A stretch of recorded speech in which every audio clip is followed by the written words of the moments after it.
Hər birinizi salamlayıram. Mən İstərəm Müzəffər kanalıma xoş gəlmisiniz. Bugün sizlər üçün növbəti dərs videosunu kanalda paylaşıram. Mövzumuz Fransa və Almaniya dövlətləridir. Amma bu il MİQ çərçivə sənədində Fransa mövzusu artıq 17-18-ci əsrlərdə daxil edilib deyə MİQ və sertifikasiya hazırlaşan şəxslər üçün Fransa mövzusu 17-18-ci əsrlərdən izah ediləcək. Ondan sonra 19 və 20-ci əsrin əvvəllərinə keçəcək. Abituriyentlər isə sadəcə olaraq 19 və 20-ci əsrin əvvəllərini öyrənsələr kifayət edir, yəni 1804-cü ildən. Çünki onlara 17-18-ci əsrlər düşmür. Belə. Bir də sizə onu qeyd etmək istəyirəm ki, məni Instagram üzərindən də izləyə bilərsiniz. Instagram hesabını burada aşağıda yerləşdirirəm. İzləsəz çox gözəl olar, çünki orada da sizlər üçün faydalı olmağa çalışırım. Başlayaq. Fransa ümumiyyətlə 17-ci və 18-ci əsrlər birinci oradan danışacağıq, yeni mövzumuzdur. Baxaq görək nə var, nə yox. 17-18-ci əsrlər Fransasında Fransa burjua inqilabı var, ona keçməzdən öncə. 17-ci əsrdə 1643-cü ildə Fransada hakimiyyətə 14-cü Ludovik gəlir. 14-cü Ludovikin belə bir ifadəsi var. Dövlət mənəm. Bunu mənə kim qadağa edə bilər? Yəni, Ludovik nə deyir? Deyir ki, dövlət mənəm. Mütləqiyyət. Bu nə deməkdir? Bu, kralın mütləq hakimiyyəti deməkdir. Yəni, mütləqiyyət. Kralın hakimiyyəti heç kim tərəfindən nə məhdudlaşdırılmır, nə də və yaxud dövlətin daxilində fərqli bir feodal qrupları yoxdur. Yəni, biz Fransada nə görürdük? Baş ştatlar görürdük. Baş ştatların tərkibində müəyyən bir qruplar daxil olurlar. Onlar da dövlətin idarə edilməsində müəyyən bir söz haqqına sahib edirlər. Amma 17-ci əsrdən etibarən artıq baş ştatlar çağırılmır. Hətta 14-cü Ludovikdə öz hakimiyyəti dövründə bu ifadəni istifadə edir. Bu da mütləqiyyətin tam olaraq ağır şəkildə Fransada bərqərar olması deməkdir. 17-ci əsr Fransasının əvvəlki mövzulara qayıtmış olsa, bu dövrdə 17-nin birinci yarısında 30 illik müharibə baş verəcək Avropada. Dövlət mənəm prinsipindən əlavə bir də dövlət mənafeyi prinsipi, Richelieu'nin, kardinal Richelieu'nin ifadə etdiyi dövlət mənafeyi prinsipi ortalığa çıxacaq. 30 illik müharibədə bunlar protestantları dəstəkləyəcəklər, üstünlük Fransanın əlinə keçəcək. Bunlar əvvəlki dərslərdən bildiyimiz hadisələrdir. Ludovik nə deyir? 1643-də hakimiyyətə gəlib, ta ki hakimiyyətdə olacaq 1715-ci ilə qədər, biraz çox qalıb hakimiyyətdə. Deyir, dövlət mənəm, mütləqiyyət tam olaraq formalaşdı. Təbii ki, əgər bir dövlətin daxilində mütləqiyyət varsa, narazılıqlar da gələcək. O narazılıqların gəlməsinin səbəbləri isə təkcə mütləqiyyət deyil. Çünki dövlətin daxilində fərqli proseslər var ki, onlar da əhalinin vəziyyətini ağırlaşdırır. Nədir? Onlardan biri Fransanın daxilində gömrük haqqı var. Fransada o dövrdə daxili gömrük var. Daxili gömrük haqqının mövcud olması vilayətlər arasında iqtisadi əlaqənin zəif olması deməkdir. Bu da ticarət əlaqələrinin inkişaf etməsinə səbəb ola bilmir. Çünki daxili gömrük var, Azərbaycan tarixində də var idi, xanlıqlar dövründə meydana gəlmişdir, rəhdar. Yəni, sən bir vilayətdən digər vilayətə mal aparanda əgər gömrük haqqı ödəyəcəksənsə, heç kim mal aparmaq iddiasında olmur, yəni istəyində olmur. Bu da istər-istəməz dövlət daxilində ticarətin zəifləməsinə səbəb olur. Sonra nə var? Ticarət demişkən, vergilər. Vergilərin toplanması bu dövrdə Fransada iltizama verilir. Vergilərin toplanması müəyyən şəxslərə iltizama verilir. Digər bir ağırlıq. Sonra, məhkəmə sistemi var. Fransada məhkəmə sistemi var. Amma məhkəmələrin rəhbərləri olan hakimlərin vəzifəsi irsən keçilir və yaxud pulla satılır. Hakimlik, irsi və ya pulla satılır. Yəni, gördüyünüz bütün pis şeyləri bu dövr Fransası üçün götürsək, düz çıxacaq. Hakimliyin irsən keçməsi və yaxud pulla satılması. Dövlətin daxilində problemlər bundan bitmir. Nədir problemlərimizin digəri? Təbəqələrimiz var. Təbəqələr Fransada əhali iki hissəyə bölünür. Bir imtiyazlı, bir də imtiyazsız. İmtiyazlı təbəqəmiz kimlərdir? Ruhanilər və zadəcanlar. İmtiyazsız təbəqəmiz isə yerdə qalan bütün əhali. Kəndlisi, sənətkarı, taciri, burjuaziyası, şəhərlisi, onlar hamısı imtiyazsız təbəqəyə aiddir. İndi sual olunur. Sizcə vergiləri kim ödəyir bunlardan? İmtiyazlı təbəqə yoxsa imtiyazsız təbəqə? Təbii ki, imtiyazsız təbəqə. Bütün vergi bunlar tərəfindən ödənilir. Niyə bunlara imtiyazlı deyirik? Çünki ruhanilər və zadəcanlar vergidən azaddır. Onların belə bir imtiyazları var. Bütün ağırlıq amma kimin üstündədir? İmtiyazsız təbəqənin üstündədir. Yəni, aşağı təbəqənin üstündədir. Və əhalinin böyük bir çoxluğunu da aşağı təbəqə təmsil edir. Belə bir problemlə çıxıb ortalığa. Bu dövlətin daxilində olan problemlərdə artıq hər şey yavaş-yavaş hazırdır, amma biraz onu aktivləşdirib tam gün üzünə çıxardacaq məsələ lazımdır. O da nədir? 18-ci əsrdə Fransa 7 illik müharibə apardı İngiltərə ilə. Düzdür, bu təkcə İngiltərə ilə Fransa arasında olan müharibə deyil, Avropada gedən müharibədir, amma İngiltərə ilə Fransasını keçiririk biz. 7 illik müharibə İngiltərə və Fransa 1756-1763-cü illərdə baş verdi. Fransızlar məğlub oldular, ingilislər qalib gəldilər. Bu müharibə nəticəsində Fransa, Amerika və Hindistanda olan müstəmləkələrinin bir çoxunu itirdi. Ən önəmlisi də Kanada idi. İtirdi və ingilislər Kanadanı tutdular. Hindistanda da müstəmləkələrinin böyük bir çoxluğunu itirəcək və hətta bu müharibənin nəticəsində 1763-cü ildə ingilislərin okeanlardakı ağalığını tanımaq məcburiyyətində qalacaq. Çox gözəl. Belə bir vəziyyət zaten pis idi, üstünə bir də pis bir şey gəldi. Amma sonra nə oldu? Amerikada İstiqlal müharibəsi gedəndə İngiltərə ilə fransızlar baxdı ki, hazır İngiltərəni zəiflətmək olursa, biz bunu ABŞ dərsdə də demişdik. İngiltərə bir yerlə müharibə aparır, mən də həmin o dövləti dəstəkləyim İngiltərəyə qarşı, nəticəsində İngiltərə zəifləsin, mən də görüm geri qaytara bilirəmmi müstəmləkələrimi, yoxsa yox. ABŞ İstiqlaliyyət müharibəsində 1775-83-cü illərdə İngilislərlə ABŞ arasındadır. Biz ABŞ dərsində keçəndə demişdik ki, deməyim də ki, ABŞ 76-da yaranıb, 75-də Şimali Amerika idi, yəni bunu artıq başa düşdürük. Amerikanın müttəfiqləri var idi. Fransa oradaydı, İspaniya oradaydı, Hollandiya oradaydı. Niyə? Çünki bunların hamısının İngiltərədən zəhləsi gedir. Fransızlar canla, başla da Amerikalılara nə qədər kömək edirlər. Vəsait, ordu, borc, pul, ayəm deyib bir-birinə. Düzdür. Nəticədə ingilislər məğlub olurlar. Yəni, ona bir şey demirik. İngilislər məğlub olacaq, Amerika qalib gələcək. Amma gəl gör ki, Fransa Amerikada müharibəyə çəkdiyi xərci kompensasiya eləyə bildi, bərpa eləyə bildi, dövlətin daxilində eləyə bilmədi.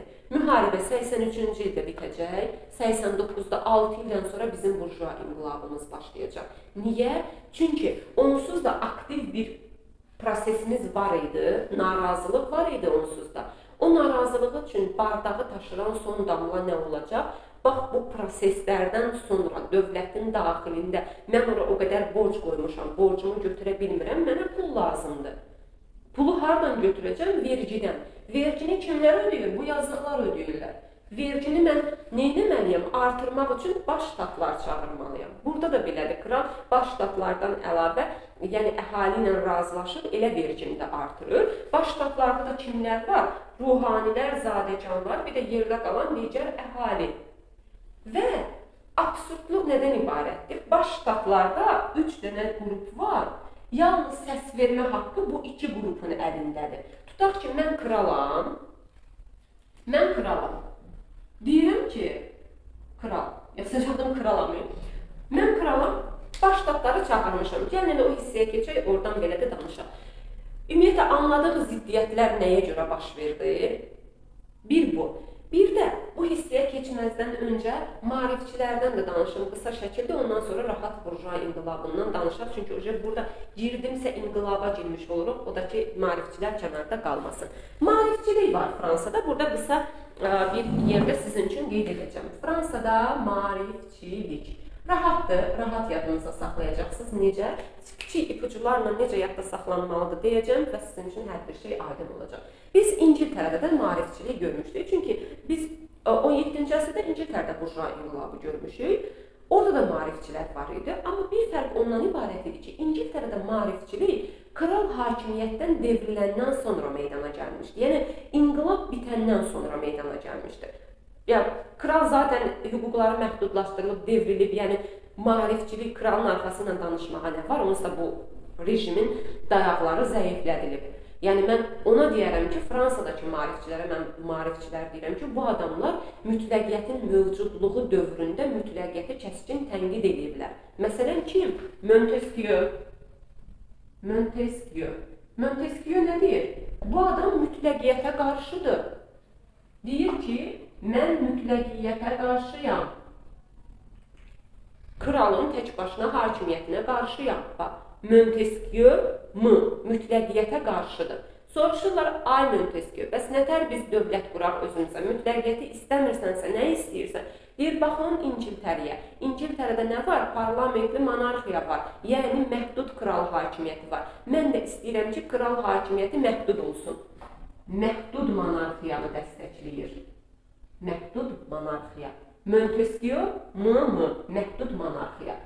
Və o məhdud monarxiyanın olması üçün də hakimiyyət bölünməlidir. Hakimiyyətin bölünməsi prinsipini də istəyir. Yəni, gör-götür dünyasıdır da, İngiltərəyə baxır, məhdud monarxiyanı istəyir. ABŞ-a baxır, hakimiyyətin bölünmə prinsipini istəyir. Bu oldu bizim Montesquieu-muz. Sonra var Jean-Jacques Rousseau. Bunun da adına baxırsınız. R-la başlayır, düzdür. Bu adam ümumiyyətlə deyir ki, monarxiyanı ləğv eləyirik. Nə məhdudlaşdırmaq? Ləğv eləyirik, deyir ümumiyyətlə monarxiyanı.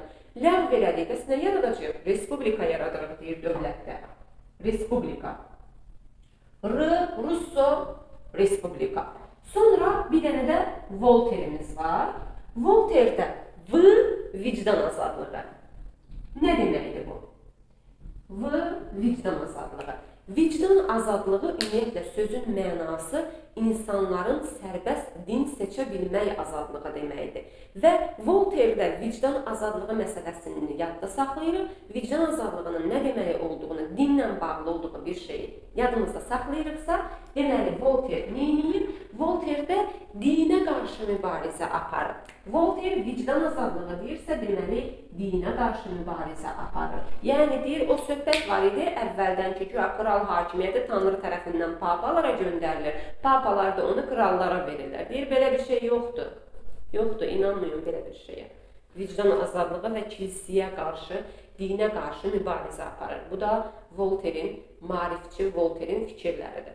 Bunları görəndən sonra nəhayət gəlib çıxırıq biz inqilabımızın başlanmasına. İnqilabın başlanmasına keçməzdən öncə bir də istəyirəm ki, bu proseslərin üzərindən keçək ki, Fransada vəziyyət necə idi? Fransada mütləqiyyət var idi. Yəni, kralın tək başına mütləq hakimiyyəti. Çünki başqaları artıq çağırmırlar 17-ci əsrdən etibarən. Əsasən də mütləqiyyət kimin dövründə gücləndi? 14-cü Ludovikin. Niyə deyir, dövlət mənəm? Mən dövlətəm. Problemlər nədir? Daxili gömrük, vergilərin iltizama verilməsi, məhkəmədə hakimiyyətin irsən keçməsi, dövlətin daxilində olan qruplar arasındakı ziddiyyətlər, imtiyazlı təbəqənin vergilərdən azad olması, amma həm də siyasi hakimiyyətin həmin o imtiyazlı təbəqənin əlində olması, vergilərin bütün ağırlığının imtiyazsız təbəqədə olması və onların da siyasi cəhətdən heç bir söz haqqının olmaması. Bu müharibələrdəki problemlər və maarifçilik, bunlar artıq əhalinin gözünü açıb. Nəticəsində nə olur? Bunları silək. Bir dənə bu təbəqələri saxlayacağım. Daha ikinci təbəqələri də saxlamayın, silir. 1789-un may ayıdır. Ümumiyyətlə 16-cı Ludovik həyat yoldaşı da məşhur tarixi figurdur, Maria Antoinette. Bu haqda hətta mənim Instagramda videomda var, ona da baxa bilərsiniz, Maria Antoinette. Çünki bunlar o dövr Fransası üçün əhali acından ölür. O məşhur ifadə var, deyir ki, ekmek yoxsa pasta yiyin. Güyadilər Antoinette'yə aiddir. Həmin dövr üçün sadəcə real deyil, sadəcə bir növ şey yaradıblar da, bir fikir yaradıblar həmin dövrü izah eləmək üçün ki, bu adam nə qədər düşüncəsizdir, xalq o vəziyyətdə olanda öz əyləncəsindən, saray qəbirəbələrindən qalmırlar. Belə olanda vəziyyət belədir. 1789-cu il may ayıdır. 16-cı Ludovik deyir ki, 16-cı Ludovik, dövlətin deyir, vəziyyəti yaxşı deyil axı, deyir axı bizim pulumuz azalıb, biz pulumuzun böyük bir çoxluğunu ABŞ istiqlaliyyət müharibəsində İngiltərəyə qarşı itirmişik. Ona görə dövlətin maddi cəhətdən gücləndirmək üçün nə etmək lazımdır? Vergiləri artırmaq lazımdır. Vergiləri artırmaq üçün də mən baş ştatları çağırmalıyım. 1789-cu ilin mayında 16-cı Ludovik çoxdandır bu çağırılmayan baş ştatları yenidən çağırdı. Məqsədi nə idi? Məqsədi o idi ki, yeni vergilər təyin etsin və yaxud vergilərin miqdarını artırsın. Baş ştatlarda da biz dedik hansı təbəqələr var? 1. Ruhanilər, 2. Zadəganlar, 3 də yerdə qalan təbəqə. Burjuaziya bura aiddir, şəhərlilər bura aiddir, kəndlilər bura aiddir, tacir, sənətkarlar hər biri bura aiddirlər. Amma baş ştatlarda söz demək haqqı, qərar qəbul etmək haqqı bunların əlindədir. Siyasi haqq birinci və ikinci zadəganlar və ruhanilərin əlindədir. Belə olanda kral deyir ki, vergiləri artırmaq istəyirəm.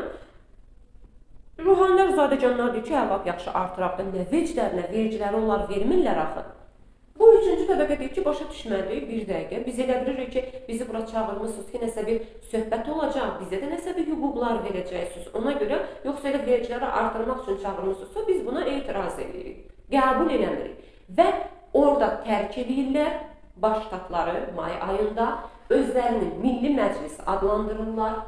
Deyirlər ki, bu üçüncü silk çıxır və özünü Milli Məclis adlandırır və deyir ki, bizim Milli Məclisimizin əsas fikri və ideyası konstitusiya qəbul etməkdir.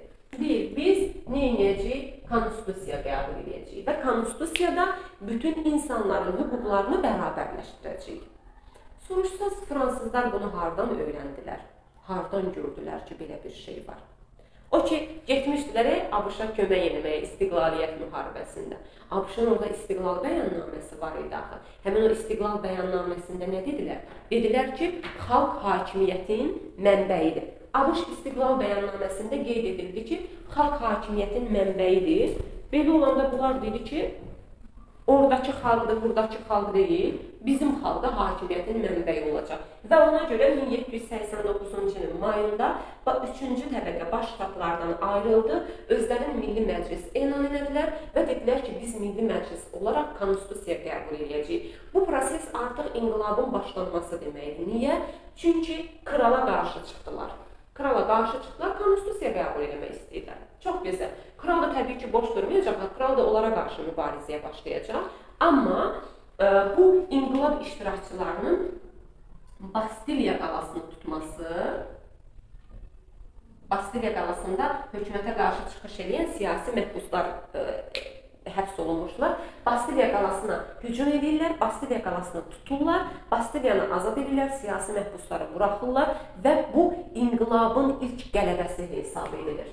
İlk qələbə Bastiliya qalasının mütləqiyyətdən azad edilməsi iyul ayındadır. İyul ayının 14-dədir, amma indi ayı çıxardıblar deyə qeyd eləmək sadəcə deyir ki, Bastiliya qalasını tutdular. Sonra 1789-cu il avqust ayında insan və vətəndaş hüquq və azadlıqları haqqında bir bəyannamə qəbul edilir. İnsan və vətəndaş hüquq və azadlıqları haqqında bəyannamə. İnsan, hüquq, azadlıq, nəysə də bəyannamə. Təbii ki, bu bəyannaməni hardan gördülər, hardan götürdülər? ABŞ istiqlal bəyannaməsinin nümunəsində hazırlanıb. Bu bəyannaməyə əsasən bütün insanlar bərabərdir. Bütün insanlar bərabərdir. İmtiyazlar ləğv edilir və xalq hakimiyyətinin mənbəyi elan edilir. Xalqın suverenliyi hüququ var, xalqın söz azadlığı hüququ var, xalqın vicdan azadlığı hüququ var, xalqın fikirlərinə görə mühakimə olunmamaq hüququ var. Nəyə əsasən? Fransa burjua inqilabının gedişində qəbul edilmiş insan və vətəndaş hüquq və azadlıqları haqqında bəyannaməyə əsasən 1789-cu ildə. Yaxşı, bəyannaməmizi qəbul elədik, belə-belə fikirlərimizi dedik. Bu adamların məqsədə konstitusiya qəbul eləməkdir. Nə vaxt qəbul eləyəcəklər o konstitusiyanı? Nəhayət biz 1791-ci ildə Fransanın ilk konstitusiyasının qəbul edilməsini görəcəyik. 1791 Fransada ilk konstitusiya qəbul edilir. Bu konstitusiyaya əsasən nələr baş verir? Təbii ki, imtiyazları ləğv edirlər. Fransada xalq hakimiyyətin mənbəyidir, hakimiyyətin bölünməsi prinsipi elan edilib və bu bölünmə prinsipinə əsasən kralın hakimiyyəti konstitusiya tərəfindən məhdudlaşdırılıb, yəni Fransa konstitusiyalı monarxiya elan edilib. Hansı hadisəyə əsasən? 1791-ci il ilk konstitusiyaya əsasən. Bir də 1791-ci il konstitusiyasında belə bir maddə də var ki, artıq fransızlar dövlət olaraq işğalçılıq müharibələrindən imtina edirlər. Fransa dövlət olaraq işğalçılıq müharibələrindən imtina edir.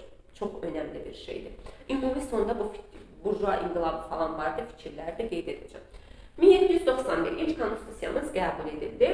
Təbii ki, konstitusiyanın monarxiya, kralın hakimiyyətinin məhdudlaşdırılması, bir tərəfdən kral da boş durmur, özü də inqilaba qarşı mübarizə aparır. Sonra inqilabçılar görürlər ki, bilirsiniz necə də bir proses başlayırsa, sonra o prosesin gedişində fərqli ideyalar meydana gəlir. İnqilabçılar da deyirlər ki, yaxşı, yox, kral hakimiyyətinin məhdudlaşdırılmasını bəyənmədik, gəlin kral hakimiyyətini ləğv edək. Bəli, 1792-ci ildə kralı həbs edirlər. Sentyabr ayında Fransa tarixində ilk dəfə respublika elan edilir. Fransada birinci respublika dövrü başlayır. Birinci respublika 1792-1804-cü illərə əhatə edəcək Fransada. 16-cı Ludoviki də həbs edəcəklər. 1793-cü ildə də 16-cı Ludoviki edam edəcəklər gilyotinlə 1793-də. Hələ ki, daxildə olan proseslərə danışıram, sonra xaricdəki proseslərə keçəcəm. 1792 sentyabr respublikamız quruldu. Amma 93-cü ildən etibarən respublikanın gedişində bəzi problemlər baş verir. Bu problemlər də nədən ibarətdir? İnqilab iştirakçılarının öz aralarında ayrı seçkilik meydana gəlir. Bəziləri deyir ki, yox, kralı təzədən geri qaytaraq, amma məhdud olsun hakimiyyəti. Bəzi deyir ki, yox, biz qəti addım atmışıq və döydüyümüzdən dönməyəcəyik. Onlar da Yakobinçilər idilər. Müqəddəs Yakob monastırında toplaşıb və fikirlərini, qərarlarını orada qəbul edənlər. Ona görə Fransa Respublikasının 1793 və 1794-cü illər dövrünə biz Yakobin dövrü deyirik. Yakobin dövrü. Yakobin dövründə əsas bunların başçısı Robespierre'dir. Robespierre birbaşa respublika tərəfdarıdır və inqilab dövründə, yəni ki, qəti o, necə deyim, addımlarından da geri dönməyib. Hətta Yakobin diktaturası dövründə ictimai təhlükəsizlik komitəsi yaradıblar. Təhlükəsizlik komitəsi. Bu komitə, yəni artıq ağına bozuna baxmadan insanları terrora verir, gilyotinə verir, gedirlər orada öldürürlər. Ona görə bu dövr hətta Yakobinlərin dövrü terror dövrü də adlandırılır. Kimin rəhbərliyi ilə? Robespierre'in rəhbərliyi ilə. Hətta buna aid maraqlı bir film də var, baxa bilərsiniz. Danton filmi, maarifçilərdən biridir. Danton, Marat, əvvəlki kitablarımızda var idi, indi yoxdur. Orada Robespierre, Danton bunları göstərirlər, inqilabın gedişində proseslər. Yəni əvvəl bir-biri ilə eyni oturub yəni bizimkilərin dinə çörək kəsən insanlar inqilabın gedişində nəyə çevrilirlər və onlar necə nəticələnir. Çox maraqlı filmdir. Baxın, bu dövrü başa düşmək üçün, əladır hadisələri analiz etmək üçün. Bəs yaxşı, Robespierre'in özünün axırı nə olur? Robespierre'in özünü gilyotindən edam edirlər. Maraqlı bir ifadə var. Deyir ki, inqilab hər zaman öz uşaqlarını yeyir. İnqilabı başlatdılar, Robespierre, kral hakimiyyətini ləğv edirdilər, respublika istəyirdilər, oldu. Sonra həmin o inqilab ki, Robespierre öz düşmənlərinə qarşı, respublikanın təhdid hesab etdiyi respublikaya qarşı, insanlara qarşı gilyotin edirdi, Robespierre'in özündə gilyotindən edam edəcəklər. 1794-də bu da belə gedəcək. Yaxşı, bəs sonra nə olacaq? Yakobin dövrü də bitdi 1791-də. 1795-ci ildə yeni konstitusiya qəbul edilir. 95 yeni konstitusiya və yeni konstitusiya artıq dövlətdə hakimiyyəti verir direktoriyaya. 5 nəfərdən ibarət direktoriya. Artıq hakimiyyət 1795-ci ildən etibarən Fransada 5 nəfərdən ibarət direktoriyanın əlindədir. Direktoriyanın mövcudluğu dövrü 1795-dən 1799-a qədər olacaq. 1799-da Napoleon Bonaparte gələcək, direktoriyaya son qoyacaq və 1799-cu ildə Fransa burjua inqilabı bitəcək.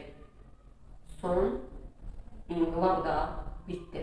Bu inqilab dövründə Fransanın daxilində olan hadisələrdir. Bir əlavə hadisə də onu qeyd edə bilərəm ki, bu dövr üçün təhsil sahəsində qərarlar verilir. Dövlət artıq icbari ibtidai təhsil özü pulsuz dövlət tərəfindən maliyyələşdirən bunlar haqqında fərman verir. Düzdür, çox da belə yerinə yetirilməsə də, amma yenə ən azından mütərəqqi bir fərmandır. Yeni təhsil müəssisələridir, universitetlərdir, belə şeylər açılır. Bu, Fransa inqilabının Fransanın daxilində olan prosesləridir ki, daxildə bu proseslər baş verdi. Ümumiyyətlə, Fransa burjua inqilabı həmin dövr Avropası üçün çox önəmli və mütərəqqi bir hadisədir. Niyə? Çünki ilk dəfə bu inqilabda milli kimlik, milli şuur anlayışı. Biz indi məsələn deyirik, millət, Azərbaycan milləti, nə bilim, İngilis milləti, Fransız milləti, Rus milləti nə zaman meydana çıxır? 18-ci əsr Fransa burjua inqilabına qədər. O dövrə qədər millət anlayışı deyə bir şey olmuyor. Ona görə ki, məsələn, biz deyirik ki, ilk dəfə Azərbaycan milləti anlayışı 19-cu əsr Kəskin qəzetində. Niyə? Kökü buradan gəlir. İlk dəfə Fransa burjua inqilabıdır ki, əhali, aşağı təbəqə birləşdir və kralı hakimiyyətdən salır. Bundan əvvəlki olan inqilablarda, məsələn, biz İngiltərədə inqilab gördük, amma İngiltərədə inqilabı eləyənlər kimlər idi? Burjualardır, yuxarı təbəqədilər. İnqilabı onlar eləyirlər, kralı hakimiyyətdən salırlar, sonra kralla razılığa gəlirlər, deyirlər, kral qalsın, amma biz idarə edirik. Amma Fransada bunu edən aşağı təbəqədir. Və Fransada bunu edən aşağı təbəqə olduğu üçün bu artıq Avropanın digər monarxlarının ciddi təşvişinə səbəb olur. Niyə?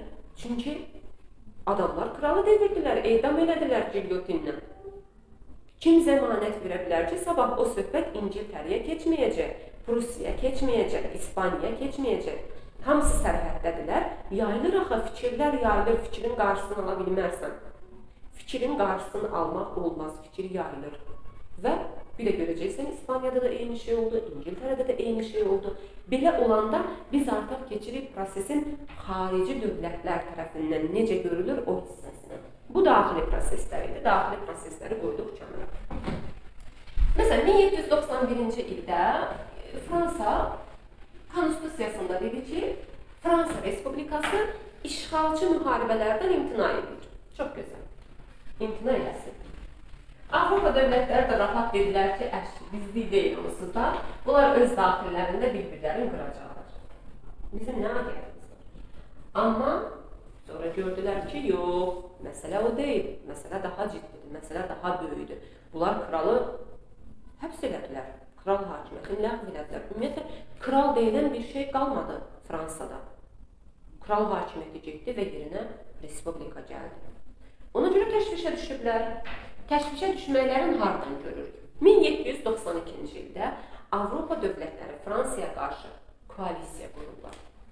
Koalisiya. Kim var koalisiyada?